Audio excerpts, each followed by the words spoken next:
bastava que vocês pusessem os olhos nos operadores argumentativos. Quais são os operadores argumentativos? As conjunções. Se eu trato da semântica, ou seja, do sentido, através da oposição, lembremos então as orações coordenadas sindéticas, aquelas que eram adversativas, mostravam sentidos adversos, mas, porém, todavia, entretanto, no entanto, dando uma ideia de oposição, tá? Quando a gente bate o olho nessa questão, a única coisa que entra em evidência é o conectivo mais. Pode ser bom, pode até ser divertido, mas não substitui a capacidade que só o lazer possui de tirar o peso de um cotidiano regido por prazos, horários, metas. Ok? Então, para você matar essa questão é bem simples. Bastava você observar o mais. Observou mais, resposta correta. 100%.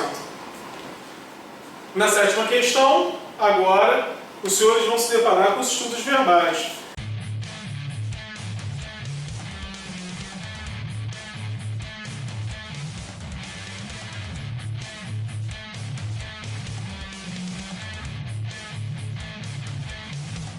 Para a gente entender um pouquinho como isso vai funcionar, a gente não precisa ir muito distante, a gente não precisa nos aprofundarmos. O que a gente precisa agora é só lembrar do presente do indicativo. Quando a gente tem as noções de pretérito, qual é a primeira definição que nos vem em mente? As definições de pretérito perfeito e pretérito imperfeito. Quais seriam ambas definições? Perfeito é aquele passado encerrado em uma única ação. E imperfeito é aquilo que acontecia de forma recorrente. Ou seja, um dignifica uma ação totalmente estruturada a um único ponto e o outro dá uma ideia de sequência, tá? Ainda que ambos representem o passado, uma indicava uma espécie de sequência, enquanto a outra era findada em um único ponto. Senti um pesar por aquele homem. Esse sentimento ocorreu apenas uma vez. O que ele quer? Forma verbal totalmente concluída. Só pode ser o que? O nosso pretérito perfeito. Show? Até aqui, se você conseguiu fazer a prova bem, eu acredito que pelo menos os 50% você já garantiu. O restante só depende de vocês. Chegamos à oitava questão, estamos na reta final agora.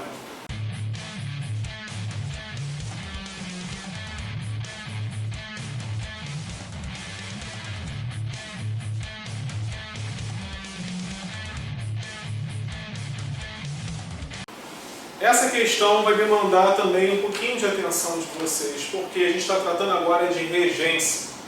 Regência é diferente de concordância. A gente vai entender agora qual é o termo que pede e o termo que recebe. O termo regente é aquele que vai ofertar. O termo regido será aquele que vai receber. Tá? Então a gente vai entender agora a regência do verbo. Para você lembrar da regência do verbo, lembre-se da transitividade verbal. Caso esse conteúdo tenha ficado esquecido para você, o que é o verbo transitivo? Aquele que precisa de complemento. O transitivo indireto é aquele que precisa de complemento com preposição. Aí você vai falar, tá, não sei quais são as preposições. Tá bom, então você vai ter que estudar, obviamente. Mas, caso você queira lembrar, a, ante, após, até, com, contra, de, desde, em, entre, para, perante, por, sem, sobre, sobre, trás. A é a primeira que aparece, logo, será a primeira também relacionada na questão correta. A resposta será a letra C. A eficiente guarnição respondeu imediatamente ao chamado do comandante. Esse A tem como termo regente o verbo responder. Logo, o seu complemento, que será o objeto, virá preposicionado. Respondeu ao chamado do comandante. Então, a resposta correta será a letra C. Nona questão. A gente está tratando de acentuação gráfica.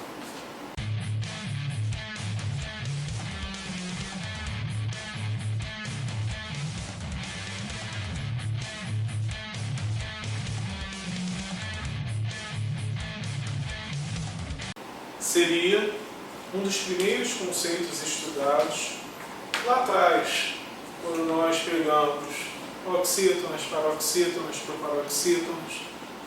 Seria algo que nós teríamos alguma lembrança, né, talvez mais forte, mas talvez isso não fique tão presente porque a gente não tem como hábito acentuar os nossos vocábulos de forma correta. Por que não? Na correria do nosso dia a dia é bem simples a gente mandar mensagem para as pessoas, contextualizando e falando sobre coisas dentro de uma linguagem mais coloquial, dentro de expressões do nosso cotidiano. A gente não está preocupado com a norma culta. Só que nesse momento você vai precisar se preocupar, porque tudo o que rege oficialmente no nosso país, dentro da língua portuguesa, é baseado na norma culta. Ou seja, os nossos acordos passados serviram de base para o acordo que nós temos hoje.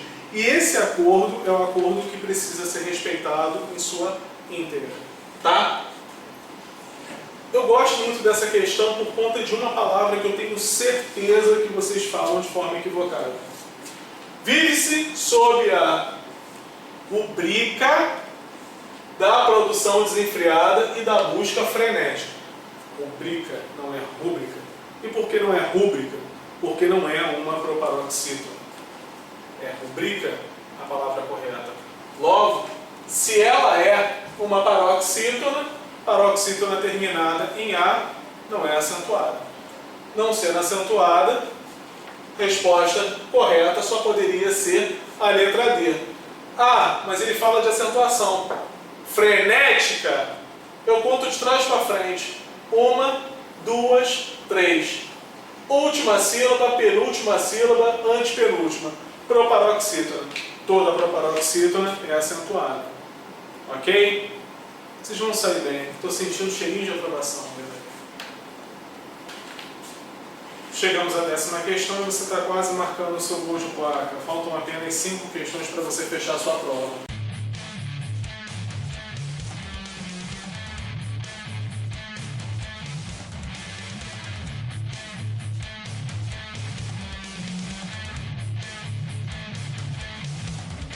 E a 10ª, ela vai trabalhar com a sua compreensão em relação àquele texto.